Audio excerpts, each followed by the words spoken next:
धर्म क्रिया के अंदर स्वाध्याय कर रहा है, जाप कर रहा है, और आपने देख लिया कभी नहीं आता है और आज आया है, आपने बोला क्या मालूम क्या बात है, क्या चक्कर है, कोई काम अटक रहा होगा, कोई काम फंस रहा होगा, कुछ लालच होगा, कुछ लोभ होगा, इसलिए यहाँ पर आया है।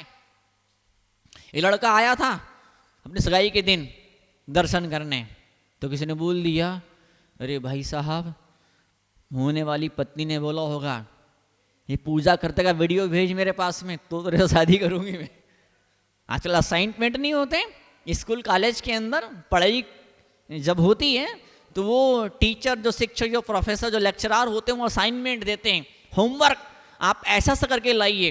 तो पत्नी ने इसको होमवर्क दिया होगा कि पूजा करते हुए कि धोती दुपट्टा पहने की वीडियो मुझे 2 मिनट का बना करके भेज। तो ये होने वाली पत्नी के दबाव में यहाँ पर आया है, मन से नहीं आया भाई साहब। उस दिन का दिन वो फिर कभी मंदिर नहीं गया, कभी मंदिर नहीं गया वो, कभी सीढ़ी नहीं चढ़ा मंदिर की वो। कभी ऐसा भी होता है बड़े भयंकर पाप का उदय हो तो इतनी सी बात भी इतनी जोर से चुप जाती है। वो जब पुण्य का उदय होता है, जब जनवाणी जब मेहरबान होती है। यहाँ एक सुंदर शब्द लिखा है आचार्य ने, संस्कृत टीकाकार आचार्य भगवान बड़ा सुंदर शब्द लिखा है। उसमें लिखा है धर्मेंद्र चक्र। वो धर्म का मतलब क्या लिखा है, धर्मेंद्र चक्र का मतलब क्या लिखा है, उत्तम क्षमादि लक्षण से चारित्र लक्षण से वा।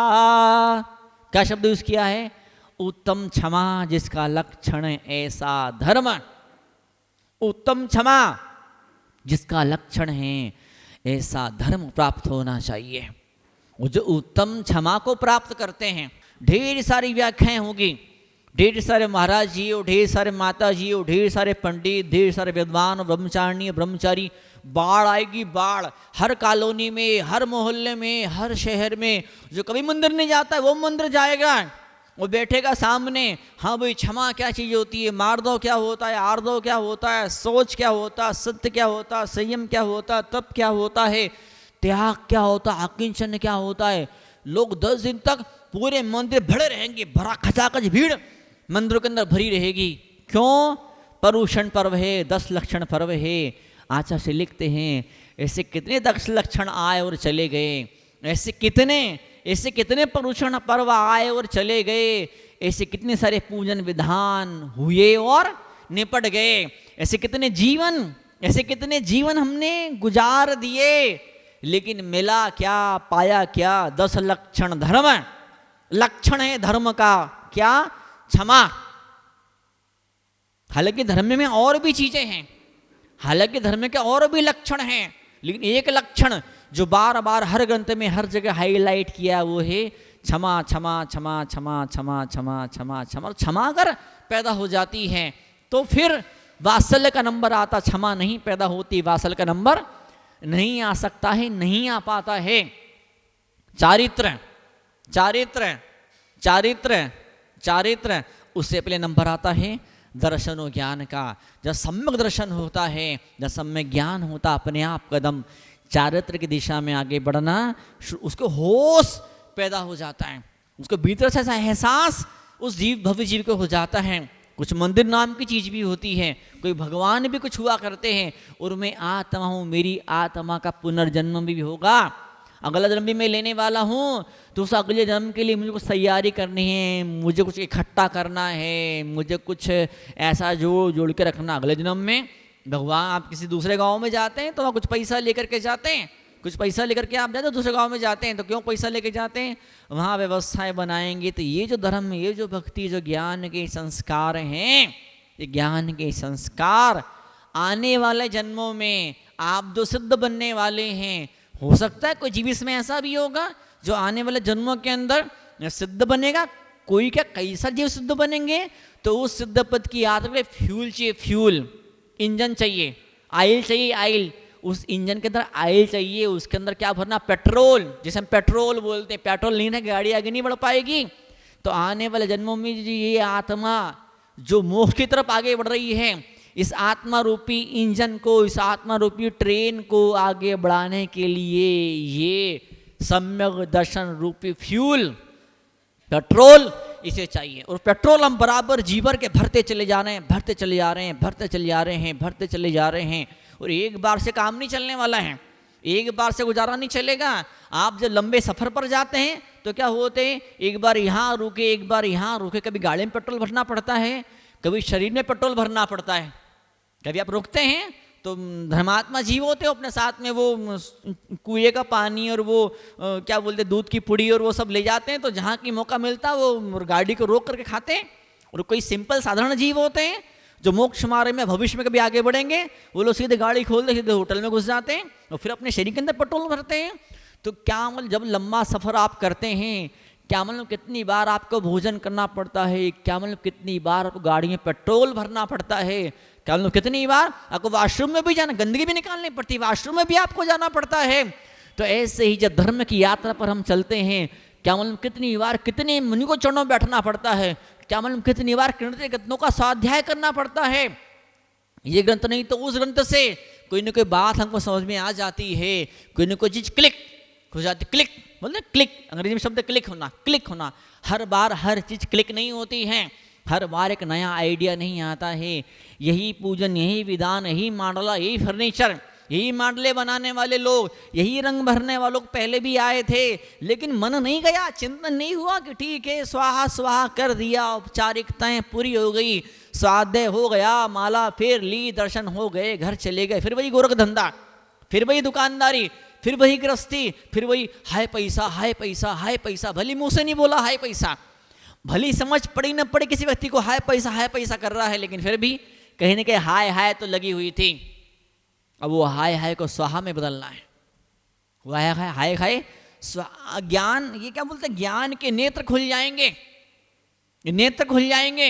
ये जीव सोया हुआ है, मोह नींद के जोर जगवा शीसो बेसा, सदगुरु जी दे जगा जब मोह नींद उपसमय।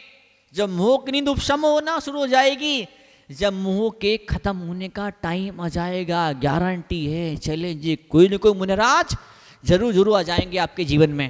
क्या मतलब कहाँ से टपक पड़ेंगे, क्या मतलब आजकल तो साक्षात की आवश्यकता भी नहीं पड़ती है। कोई टीवी में प्रवचन सुन लिए, किसी ने किताब, किसी ने पढ़ ली शॉर्ट्स, किसी ने 1 मिनट का 2 मिनट का वो रील देख ली, छोटा सा वीडियो सुन लिया, बोले अरे ये महत्व है धर्म का, इतना प्रभाव है धर्म का। मैं तो पागलों की तो दुनिया में घुसा हुआ था, इतने कहाँ कहाँ घूम रहा था, क्या मालूम कौन कौन सी क्रिया वो करता था, और उन्हीं क्रियाओं के अंदर धर्म की बुद्धि मैंने पैदा करके रखी थी। लेकिन अब एक ऐसा मौका आया है, सच धर्म क्या होता है, उत्तम क्षमा, क्षमा जिसकी शुरुआत में होता है उसका नाम धर्म हुआ करता है। जब धर्म जीवन के भीतर उतरता है तो फिर धर्मेंद्र चक्र को धारण करने वाला जीव बन जाता है। इतनी छोटी सी बात बताओ क्या है मुनिराज के अंदर, क्या है छोटे से ग्रंथ के अंदर। अरे वो छोटी सी किताब नहीं है, स्कूल का बच्चा छोटी सी किताब को पढ़ बैठा लेकर के, स्कूल का बच्चा जो छोटी सी किताब को लेकर के बैठा है, छोटा सा रबर, छोटा सा शार्पनर, छोटा सा पेन लेकर के बैठा है, वो बच्चा छोटा सा पेन रबड़ शार्पनर लेके नहीं बैठा है, वो बच्चा बहुत बड़ा साम्राज्य का अधिपति बनने वाला है। वो बच्चा बहुत बड़ी बिल्डिंग का, बहुत बड़ी फैक्ट्री का मालिक बनने वाला है। और वो फैक्ट्री जो भविष्य में उसे मिलने वाली है, वो जो शोरूम जो भविष्य में उसे मिलने वाला है, उस शोरूम ने इसके हाथ में रबड़ पेंसिल शार्पनर पकड़ा दिया है। अगर रबड़ पेंसिल शार्पनर नहीं पकड़ेगा तो कल को वो बड़ा होकर के नोट नहीं गिन पाएगा, बड़ा होकर के और बड़े बड़े ट्रांजेक्शन नहीं कर पाएगा, बड़े बड़े बिजनेस, बड़े बड़े सौदे नहीं कर पाएगा, छोटे छोटे सौदे करता है, छोटे छोटे सौदे करता है। टीचर बोलती है ये एक अध्याय, ये एक लेसन याद करके आना है होमवर्क। जी मैडम, जी मैडम, जी मैडम। वो लेसन उस अध्याय को, वो उस चैप्टर को, उस पैराग्राफ को पढ़ के समझ करके याद करके नहीं आ रहा है, और बड़ी फैक्ट्री का मालिक होने की दिशा में वो आगे बढ़ रहा है। जो विभिन्न क्रियाएं जो धर्म के अनुष्ठान होते हैं, जो विभिन्न क्रियाएं धर्म की होती है, विभिन्न क्रियाओं को करते करते हम अक्रिय होने की दशा में चलते हैं। अक्रिय होने की, अक्रिय मतलब क्या, सिद्ध भगवान उन्हें कहीं कुछ भी नहीं करना है, उन्हें कहीं कुछ नहीं करना है, लेकिन कुछ नहीं करने के लिए स्टार्टिंग में कुछ करना पड़ता है। बड़े बड़े बड़े सेठ जी हैं, आराम से बैठे हुए हैं, नौकर चाकर सारा काम धंधा निपटा रहे, संभाल रहे, पैसे भी वही गिन रहे हैं, ग्राहक से वही बातें कर रहे हैं, बैंक में भी वही जा रहे हैं कि कुछ कोर्ट में केस फंसता अटकता है तो वो भी वो सब उन लोग दौड़ने वाले। सेठ जी कुछ नहीं कर, सेठ जी बैठे रहते हैं। पर सेठ जी अभी तो बैठे हैं, पर क्या शुरुआत से बैठे का नहीं। जब धंधा शुरू किया था आज से 20 साल पहले, 30 साल पहले, 40 साल पहले, 50 साल पहले जब धंधा शुरू किया था, बेचारे बहुत भागा दौड़ी करते थे, बेचारे बहुत माथापच्ची करते थे, बेचारे बहुत बहुत बहुत मेहनत करते थे। तो बहुत बहुत मेहनत रंग लाई और आज ऐसा हुआ उन्हें बिल्कुल मेहनत नहीं करनी पड़ रही है। पक्षी जब आकाश में उड़ता है तो स्टार्टिंग के अंदर पंखों को हिलाता है, जोर जोर से पंखों को फड़फड़ाता, ऊपर से नीचे, ऊपर से नीचे, वो जोर जोर से पंखों को फड़फड़ाता, पंखों को हिलाता है। और जब बहुत ऊंचाई पर पहुंच जाता है फिर उस पंख जोर से हिलाने नहीं पड़ते, फिर पंख कैसे होते हैं, ऐसे स्टेबल होते हैं, ऐसे होते हैं और मजे से हवा के अंदर वो घूमो, पंख फड़फड़ाता नहीं है। कभी देखना किसी ऊंचाई पर स्थित पक्षी को, स्टार्टिंग में उसे पंख फड़फड़ाना पड़ते हैं, स्टार्टिंग में ये पूजा, ये विधान, ये स्वाद, सब कुछ करना पड़ता है। और जिस दिन चौथा काल होता है, श्रेणी आरोहण का समय होता है, मोक्ष जाने का समय आ जाता है, जीव कोई स्वाध्याय नहीं करता है, कोई माला नहीं फेरता है, कोई पूजा पाठ नहीं करता है, कहीं मंदिर में नहीं जाता है, किसी के आगे सिर नहीं झुकाता है, अपने आप में इतना डूब जाता है, इतना रम जाता है, इतना खो जाता है कि बाहर की दुनिया में कहाँ क्या हो रहा है उसे मालूम ही, बाहर की दुनिया उसके लिए बेकार हो जाती है। और भीतर इतना गहराई से उतर जाता है। तो हम भी भीतर इतनी गहराई में उतरे, तो भीतर की उस गहराई को पाने के लिए बाहर की गहराई जरूरी है। कौन सी गहराई? ये कुएं वाली गहराई। कुएं वाली गहराई मतलब क्या? शुद्ध भोजन का नियम। गहराई कौन सी वाली गहराई? कलश वाली गहराई। अभिषेक का कलश कितना गहरा होता है? कोई इतना 2-4 हाथ ज़्यादा गहरा नहीं होता है, कुछ इंचों की गहराई उसकी होती है। वो गहराई में उसको उतरना पड़ता है, उस गहराई के अंदर झांक करके देखना पड़ता है उसको, और वो गहराई कलश की गहराई उसे मिलती है। अब कई सारे धर्मात्मा महिला पुरुष नियम ले लेंगे, हम तो कुएं का ही पानी पिएंगे, कुएं के पानी के ही भोजन करेंगे। अभी तो इक्के दुक्के कुएं पर पानी खींचने आते हैं। जब पोषण पर्व आएगा, अरे बाप रे, अभी भादो शुरू होने वाला, बाप रे, कुएं पर बड़ी बड़ी भीड़ होगी, भीड़ बड़ी बड़ी भीड़ लगेगी कुएं के ऊपर। ये सज्जन ने मैंने मंदिर में देखा था कि वो साइकिल के अंदर, कारों के अंदर होता बाल बेरिंग, वो गोल गोल छर्रे होते हैं, उन छर्रों से वो चक्का चलता है। छर्रे उसने यहाँ कुएं में लगा दी कि कुआं तो बहुत छोटा है, इतनी मेहनत नहीं लगती पानी की, लेकिन फिर भी जो 2-3-4 बाल्टी खींचता है, उसके हाथ से पूछो बेचारे, उसके हाथ की क्या हालत होती है। इतना मेहनत करनी पड़ती है। इधर घर में तो यूं नल खोला और पानी आया और गर्म किया और उबाला और इस सब्जी में, साग में, इसमें डाला और पी लिया और खेल खत्म। लेकिन यहाँ से पानी लेके वहां तक जाना पड़ता है, यहाँ से लेके वहां तक जाना पड़ता है। सिर्फ पानी यहाँ से वहां नहीं जाता है, भगवान का आशीर्वाद आपकी पुण्य के बरगड़ा में यहाँ से वहां तक पहुंच जाती है, यहाँ से इस मध्य लोक से लेकर के मोक्ष तक पहुंच जाती है। नमो सिद्धाणम, नमो सिद्धाणम। आप मात्र नमो सिद्धाणम नहीं बोल रहे होते हैं, अपने मन को, अपने प्राणों को, अपनी ऊर्जा को, तरंगों को, वो वहां 7 राज्य ऊपर अरबों खरबों किलोमीटर दूर तक आपका नमस्कार, आपका नमन पहुंच जाता है। उसका नाम होता है नमो सिद्धाणम। जिसका नमन इतना ऊंचा पहुंच जाता है, जिसकी इतनी श्रद्धा, जिसकी इतनी भक्ति, इतना समर्पण कि उसका नमन यहाँ से लेके वो वहां तक पहुंच जाता है। कल्पना करिए, जब नमन पहुंच रहा है वहां तक, क्या नमन करने वाला नहीं पहुंचेगा? पहुंचेगा। एक दिन जीवन में ऐसा भी आएगा। तो सिर्फ नमन पहुंच रहा हमारा वहां तक, हमारे शब्द वहां तक पहुंच रहे हैं, हमारे शब्दों की ऊर्जा वहां, हमारा मन वहां तक पहुंचा, कल मन वाला भी वहां तक पहुंचेगा। प्रैक्टिस, अभ्यास, बार बार का अभ्यास, बार बार का अभ्यास, बार बार का अभ्यास। जब हम यहाँ नए नए आए थे, वहां जाते थे, पुट्ठा मिल जाते थे, झरनों मंदिर जाते थे, लगता तो बाप रे इतना दूर है, 2 किलोमीटर, 2.5 किलोमीटर, इतना लंबा, इतना दूर है। लेकिन अब अभ्यस्त हो गए, अब बार बार जाने लगे। वो गली, वो रास्ते, वो चौराहे, वो सब परिचित से लगने लगे। अब नहीं ऐसा लगता कि बाप रे कितना दूर, कितना लंबा आ गए। जो जीव धर्म ध्यान में नया नया शुरू होता है, बोले बाप रे 48 मिनट स्वाध्याय, बाप रे 48 मिनट की सामायिक, इतना तो नहीं कर पाऊंगा।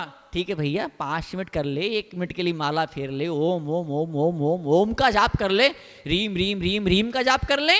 लेकिन जैसे जैसे जैसे वो परिचित होता चले जाता है इन धर्म की क्रियाओं से, इन शास्त्रों से परिचित हो चले जाता है, 1 पेज पढ़ता है, फिर 2 पेज पढ़ता। कुछ दादाजी मंदिर में ऐसे भी होते हैं जो सुबह 6 बजे मंदिर में घुसते हैं, जब भोजन का टाइम होता है 10-11 बजे, तभी वो दादा दादी मंदिर से बाहर निकलते हैं। अब ऐसा क्या हो गया?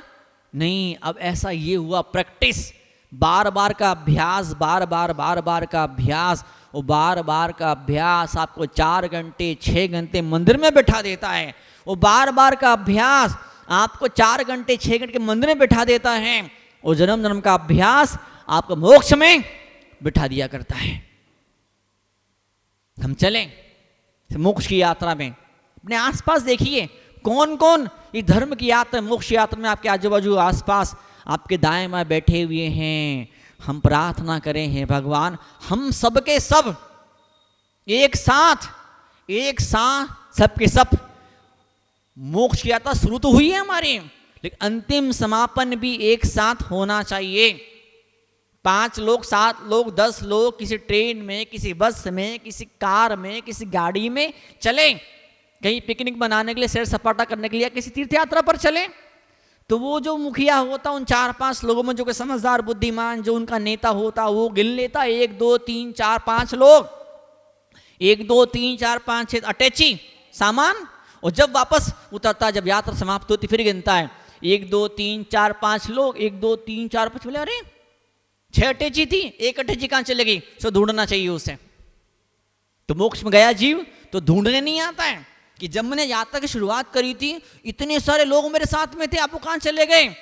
फिर आचार्य भगवान बाद बोलते हैं छायिक दान, तीर्थंकर भगवान भले मोक्ष में चले जाते, भले हमको बुलाने नहीं आते, लेकिन तीर्थंकर भगवान जब सिद्ध बन जाते हैं तो उनकी आशीर्वाद, उनकी वो दिव्य ध्वनि, उनकी वो जिनवाणी हमको याद दिलाती, याद करो अपने अतीत को, अपने पूर्व जन्मों को।